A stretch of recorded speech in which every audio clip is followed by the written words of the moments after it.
Epicuro, Carta a Meneceu sobre a felicidade. Capítulo 1. O estudo da filosofia. Meneceu, que ninguém hesite em se dedicar à filosofia enquanto jovem, nem se canse de fazê-lo depois de velho, porque ninguém jamais é demasiado jovem ou demasiado velho para alcançar a saúde do espírito.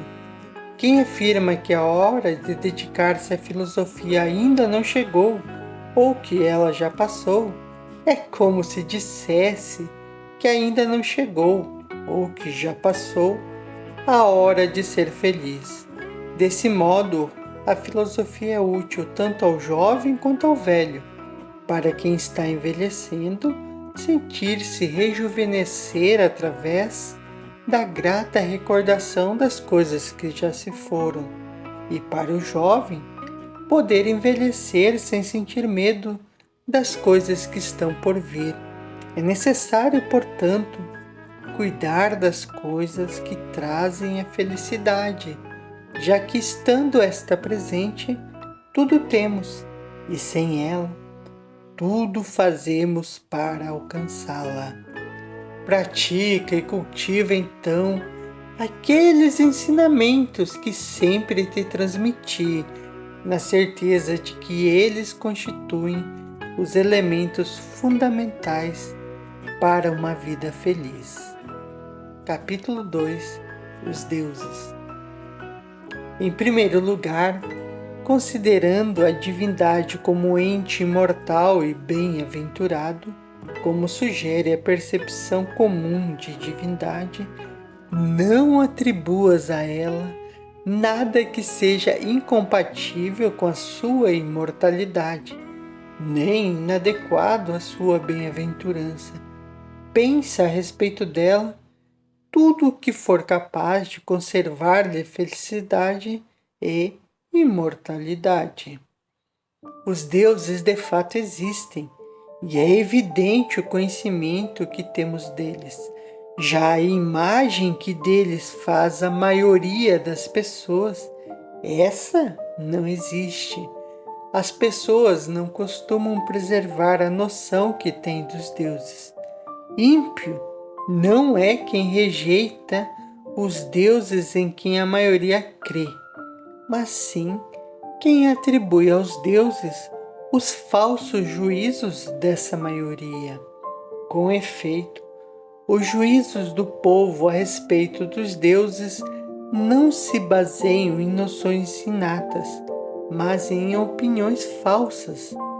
Daí a crença de que eles causam os maiores malefícios aos maus e os maiores benefícios aos bons.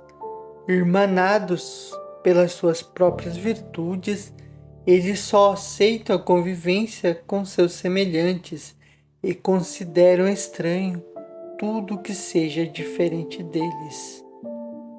Capítulo 3. A morte. Acostuma-te a ideia de que a morte para nós não é nada, visto que todo bem e todo mal reside nas sensações, e a morte é justamente a privação das sensações. A consciência clara de que a morte não significa nada para nós proporciona a fruição da vida efêmera, sem querer acrescentar-lhe tempo infinito, eliminando o desejo de imortalidade. Não existe nada de terrível na vida para quem está perfeitamente convencido de que não há nada de terrível em deixar de viver. É tolo, portanto, quem diz ter medo da morte, não porque a chegada desta lhe trará sofrimento, mas porque o aflige a própria espera. Aquilo que não nos perturba quando presente não deveria afligir-nos enquanto está sendo esperado. Então, o mais terrível de todos os males, a morte, não significa nada para nós, justamente porque, quando estamos vivos, é a morte que não está presente. Ao contrário, quando a morte está presente, nós é que não estamos. A morte, portanto, não é nada, nem para os vivos, nem para os mortos, já que para aqueles ela não existe, ao passo que estes não estão mais aqui.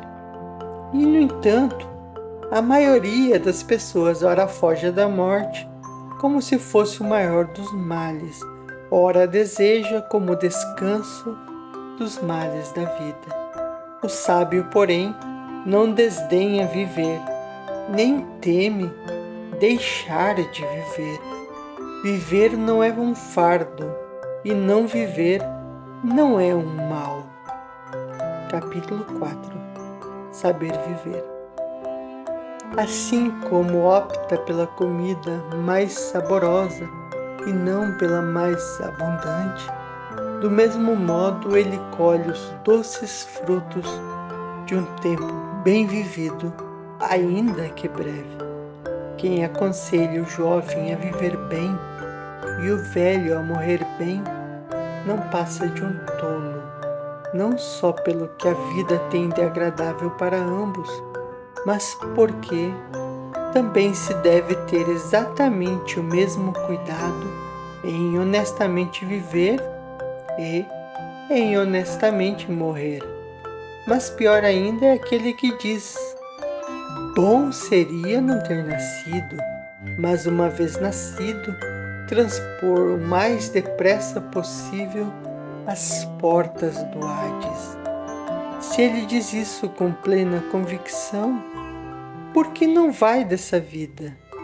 Pois é livre para fazê-lo, se fosse esse realmente o seu desejo.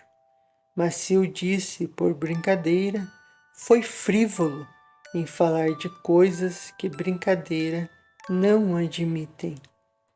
Nunca devemos nos esquecer de que o futuro não é nem totalmente nosso, nem totalmente não nosso, para não sermos obrigados a esperá-lo como se estivesse por vir com toda certeza, nem nos desesperarmos como se não estivesse por vir jamais. Capítulo 5. Os desejos e a tranquilidade do espírito. Consideremos também que, dentre os desejos, há os que são naturais e os que são inúteis. Dentre os naturais, há os que são necessários e outros apenas naturais. Dentre os necessários, há alguns que são fundamentais para a felicidade, outros para o bem-estar corporal, outros ainda para a própria vida. E o conhecimento seguro dos desejos leva a direcionar toda escolha e toda recusa para a saúde do corpo e para a serenidade do espírito, visto que esta é a finalidade da vida feliz. Em razão desse fim, praticamos todas as nossas ações para nos afastarmos da dor e do medo. Uma vez que tenhamos atingido este estado, toda a tempestade da alma se aplaca e o ser vivo, não tendo que ir na busca de algo que lhe falta, nem procurar outra coisa, a não ser o bem da alma e do corpo, estará satisfeito. De fato, só sentimos necessidade do prazer quando sofremos sua ausência.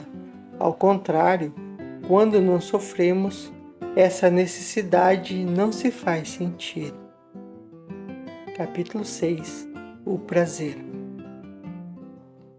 É por essa razão que afirmamos que o prazer é o início e o fim de uma vida feliz. Com efeito, nós o identificamos como o bem primeiro e inerente ao ser humano. Em razão dele, praticamos toda escolha ou recusa e a ele chegamos escolhendo todo o bem de acordo com a distinção entre prazer e dor. Embora o prazer seja nosso bem primeiro e inato, nem por isso escolhemos qualquer prazer.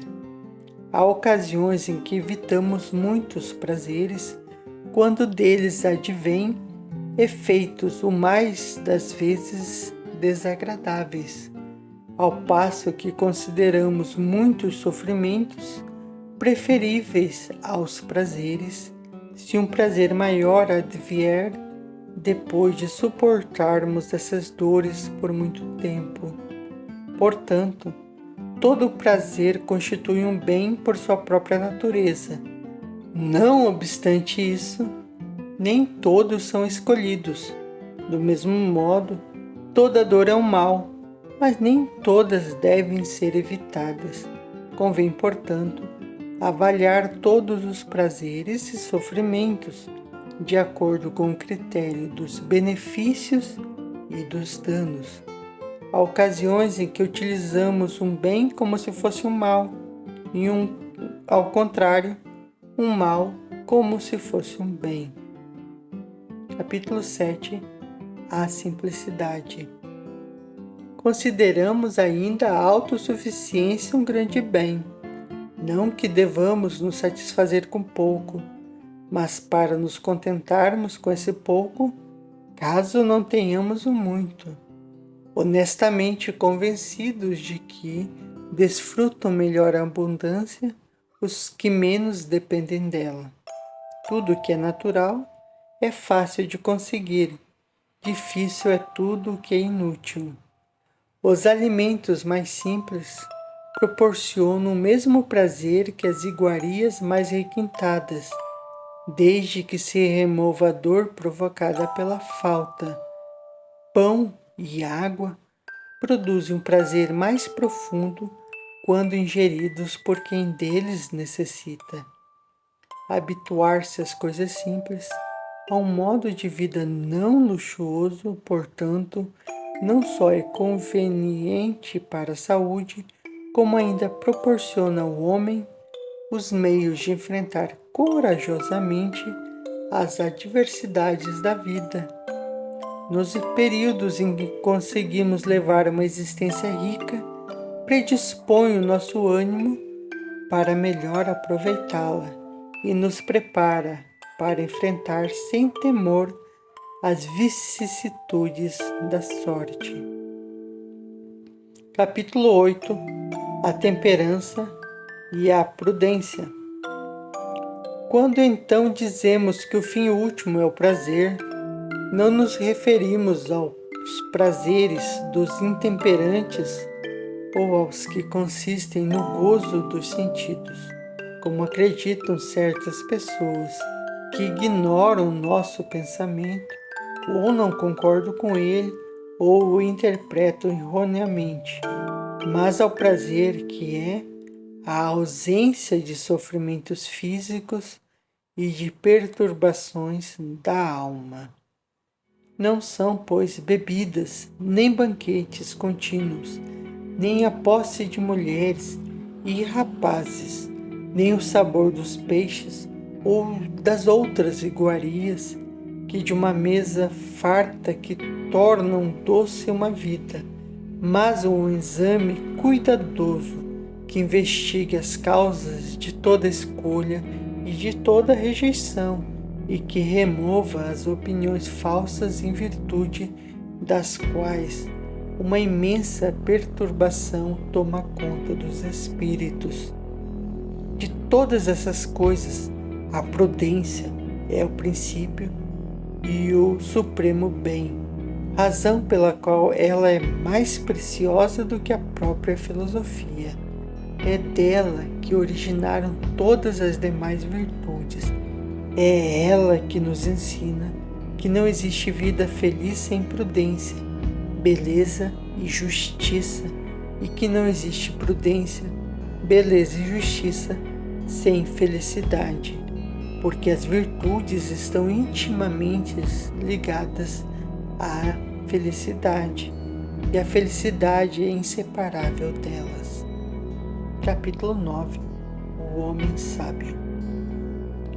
Na tua opinião, Será que pode existir alguém mais feliz do que o sábio, que tem um juízo reverente acerca dos deuses, que se comporta de modo absolutamente indiferente perante a morte, que bem compreende a finalidade da natureza, que discerne que o bem supremo está nas coisas simples e fáceis de obter e que o mal supremo ou dura pouco ou só nos causa sofrimentos leves?